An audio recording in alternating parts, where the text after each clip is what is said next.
Here are the STC crunch time facts for the Series 65, Chapter 2. First, we need to know that an agent whose securities registration is pending is able to sell fixed annuities since they're not securities. Since fixed annuities are not securities, they're not subject to the Uniform Securities Act. Securities that are issued by insurance companies are exempt from registration, but variable annuities are not exempt. A term, whole life, or universal life insurance policy is not a security. Federal covered securities are exempt from state registration. The 4-part Howey Test is used to define whether an investment is a security. Here are the 4 parts. You can remember it through the acronym of ICE with 2 E's. I for investment of money, C for in a common enterprise, E for expectation of profits, and the other E solely on the efforts of others. The next thing we need to know is that Viatical investments are securities. So this is basically when you buy someone else's death benefit from their life insurance policy. It's a little dark, but it's a security and people buy them.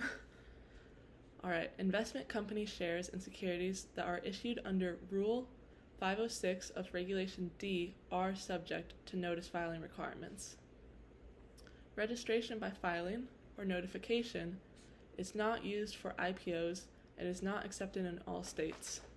So something important to note is that there's a difference between notice filing and filing, which is also called notification.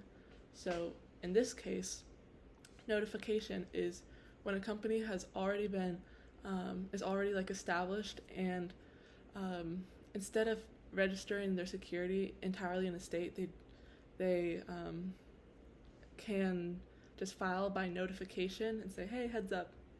So registration by filing or notification is not used for IPOs, of course, because it's the initial public offering, so they're not already going to have that stock already being offered, and it's not accepted in all states.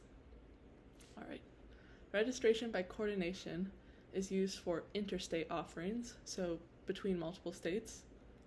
Registration by qualification is used for intrastate offerings and requires the most documentation. So that's just used for one state, and it requires a lot of documentation because, of course, it's specific, kind of niche, if you will. The stock of a bank holding company is subject to registration, but stock issued by a bank is not. So a bank holding company owns banks, but the bank itself is, of course, a bank, so they're taking deposits, maybe giving out money or giving out loaning. So the bank holding company needs to register because they're like a company, but the bank itself, it's a bank, so banks don't have to register.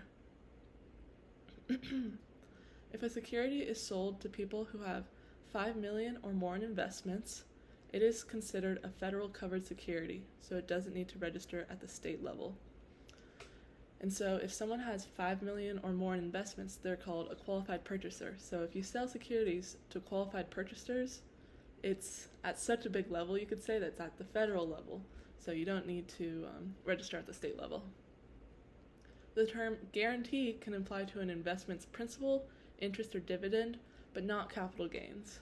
So if I'm talking to a client and I say, I can guarantee you're going to make 2 times your money if you buy this stock, that's not allowed. But you can guarantee principal for some things, like a fixed annuity. You can say, all right, it's fixed, so you're going to put in your principal, and that's guaranteed. You can guarantee interest, like on a bond, that it pays back, or you can guarantee dividends sometimes, depending, so the company is going to pay you. State securities registrations expire 1 year from their effective date. So unlike registration for maybe investment advisors, it's not like at the end of the year. It's whenever the security goes into effect. Broker-dealers selling securities in private placements, so not to the public, are required to review the issuer's finances and management, so they need to perform due diligence.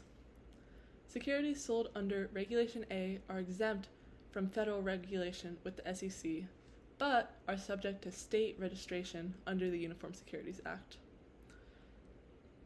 Promissory notes, so the promise to pay back some kind of debt, is a type of debt security. They are exempt if they're issued in minimum denominations of $50,000, have no more than 9 months to maturity, and are rated in one of the 3 highest credit ratings by a nationally recognized statistical ratings organization.